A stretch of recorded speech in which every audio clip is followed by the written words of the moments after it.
നമ്മൾ പ്രിയപ്പെട്ട ആർമണ്ടച്ചനെ ഓർത്തു. അദ്ദേഹത്തിന് വേണ്ടി കൂടിയാണ് വലിയ പിതാവ് പരിശുദ്ധ കുർബാന അർപ്പിച്ച് സംസാരിച്ചത്.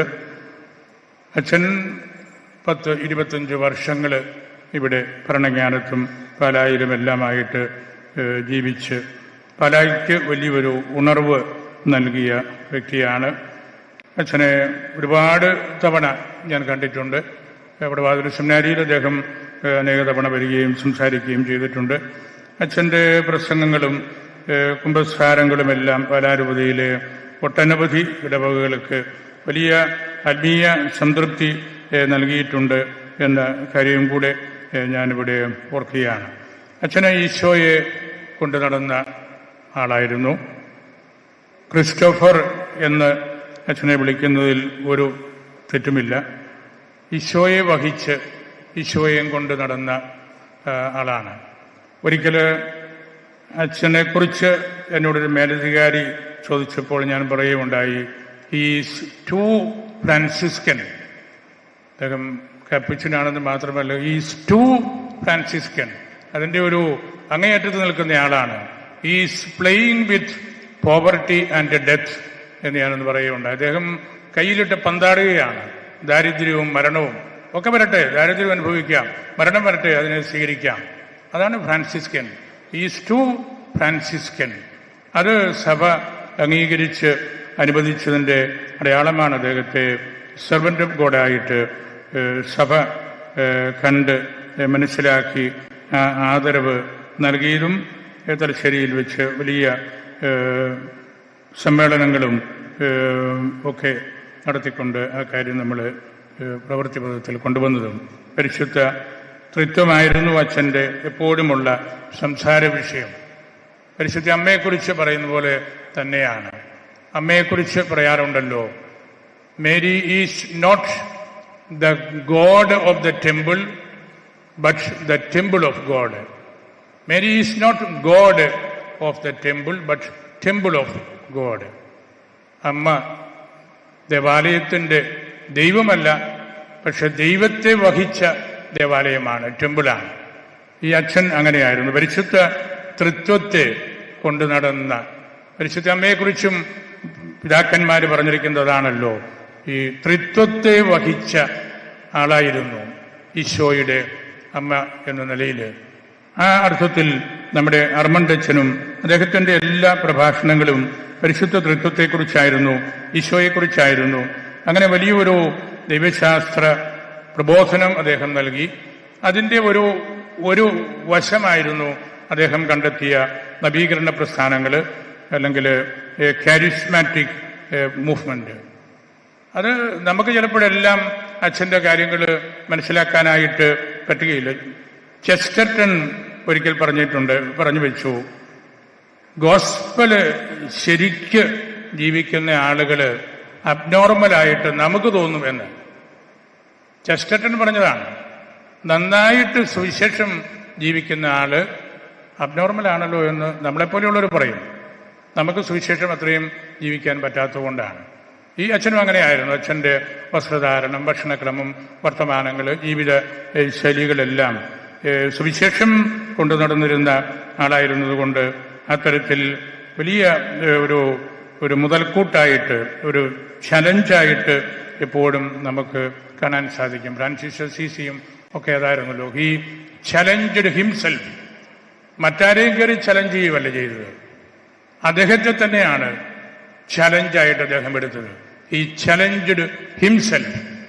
അങ്ങനെ ജീവിച്ചുകൊണ്ടാണ് അദ്ദേഹത്തിന് ഈ സ്റ്റിഗ്മാറ്റാകളും അതുപോലുള്ള വലിയ മറ്റാർക്കും അപൂർവമായിട്ട് ഉള്ള വ്യക്തികൾക്ക് മാത്രം കിട്ടുന്ന കാര്യങ്ങളൊക്കെ ദൈവം അനുവദിച്ച് കൊടുത്തു. അതൊരു ഐഡന്റിഫയിങ് മാർക്കാണ്. അദ്ദേഹം ലാബറനായിൽ പ്രാർത്ഥിച്ചുകൊണ്ടിരുന്നപ്പോഴാണ്.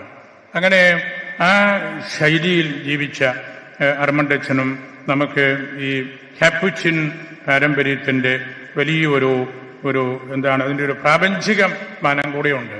വിശാലമായ ഈ ക്രിയേറ്റഡ് ലോകമാണ് ദൈവത്തെ പ്രഘോഷിക്കാനുള്ള ഏറ്റവും നല്ല മാർഗമെന്ന് പഠിപ്പിച്ച വലിയൊരു വ്യക്തി കൂടിയാണ് അസീസിയും ട്രഡീഷനിൽ നിൽക്കുന്ന ആളുകളും എല്ലാം.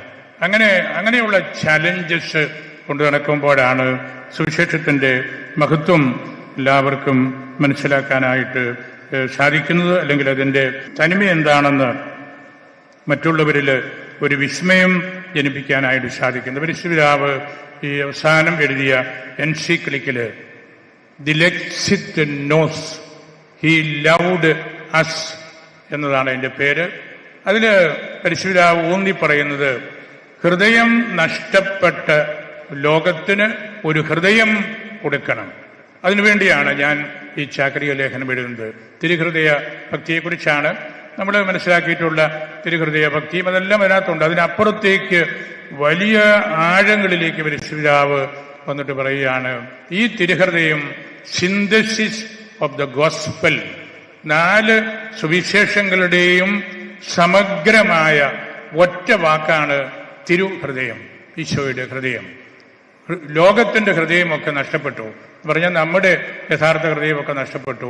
ഈ ലോകത്തിന് ഒരു ഹൃദയം കൊടുക്കാനുള്ള പരിശ്രമമാണ് ഈ നൂറ്റാണ്ടിൽ നമ്മൾ നടത്തേണ്ടത്.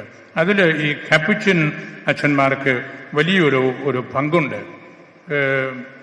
സ്ലിവായിൽ നിന്ന് കേട്ട സ്വരം റീബിൽഡ് ദ ചർച്ച്, വെറുതെ ഒരു കെട്ടിടം പണിയാനല്ലല്ലോ, prepare yourself as a church, ഒരു നല്ല പള്ളി പോലെ ജീവിക്കാനായിട്ട് നോക്കുക, ഈശോയെ കൊടുക്കാൻ നോക്കുക, പരിശുദ്ധ തത്വത്തെ കൊണ്ടു നടക്കുന്നവരായിട്ട് ജീവിക്കുക.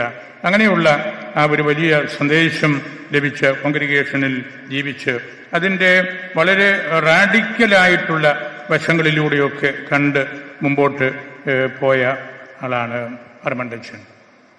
സെയിന്റ് ബെർണാർഡ് ഈശോയെക്കുറിച്ച് പറഞ്ഞാൽ അദ്ദേഹം കരയുന്നുണ്ട്. ഇത്രയും പുണ്യം ചെയ്തിട്ടും എന്തുകൊണ്ടാണ് ഈശോയ്ക്ക് ഈ മരണം വഹിക്കേണ്ടി വന്നത്? അദ്ദേഹം തന്നെ അതിനൊരു ഉത്തരം കണ്ടെത്തി. പെക്കാത്തും തൂവും നിന്റെ കുറ്റം, ആമോർ തൂവും നിന്റെ സ്നേഹം മാത്രമാണ്. മറ്റാരും സ്നേഹിക്കാത്തതുപോലെ നീ എല്ലാവരെയും സ്നേഹിച്ചു. പെക്കാത്തും തൂവും നിന്റെ തെറ്റ്, ആമോർ തൂവും നിന്റെ സ്നേഹം മാത്രമാണ്. ഈ അർമണ്ടച്ചനും എന്തെങ്കിലും തെറ്റ് ചെയ്തിട്ടുണ്ടെങ്കിൽ നമ്മളെ ആവശ്യത്തിൽ കൂടുതൽ സ്നേഹിച്ചു എന്ന തെറ്റ് മാത്രമേ ഉള്ളൂ. അത് സുവിശേഷമായിട്ട് അദ്ദേഹം കരുതി, ഈശോയുടെ ഹൃദയമായിട്ട് കരുതി. അങ്ങനെയുള്ളൊരു നിലപാടിന് മാത്രമേ ഈ ലോകത്തെ സമുദ്ധരിക്കാൻ പറ്റുകയുള്ളൂ എന്ന് അദ്ദേഹം മനസ്സിലാക്കി. അത് നമുക്ക് സർവ്വമലബാർ സഭയ്ക്കും ഈ കാപ്പുച്ചിൻ കോൺഗ്രിഗേഷനും എല്ലാം വലിയൊരു മുതൽക്കൂട്ടാണ്. അതൊരു ഇന്ധനമായിട്ട് നമ്മുടെ എല്ലാവരുടെയും മനസ്സിലും ഹൃദയത്തിലും സഭയുടെ ഹൃദയത്തിലും അതെന്നും ഉണ്ടാകും. ഇതിൻ്റെ ഏറ്റവും വലിയ ഓർമ്മയും അനുഗ്രഹവും നമുക്ക് ഏറ്റവും പ്രിയങ്കരനായ കർദിനാൾ പിതാവ് ഇവിടെ വന്ന് കുർബാന ചൊല്ലി സംസാരിച്ച് ഈ സമ്മേളനം ഉദ്ഘാടനം ചെയ്ത് അനുഗ്രഹിച്ചു എന്നതാണ് നമുക്ക് എക്കാലവും ഓർത്തിരിക്കാനുള്ള ഒരു വിലപ്പെട്ട പുണ്യമായിട്ട് ഞാനും അതിനെ കരുതുന്നു. നിങ്ങൾക്ക് എല്ലാവർക്കും ദൈവാനുഗ്രഹം പ്രാർത്ഥിക്കുന്നു. അൽഫോൻസാമയ്ക്ക് സമർപ്പിക്കുന്നു. അർമണ്ടച്ചനോട് നമുക്ക് മാധ്യസ്ഥം പ്രാർത്ഥിക്കുകയും ചെയ്യാം.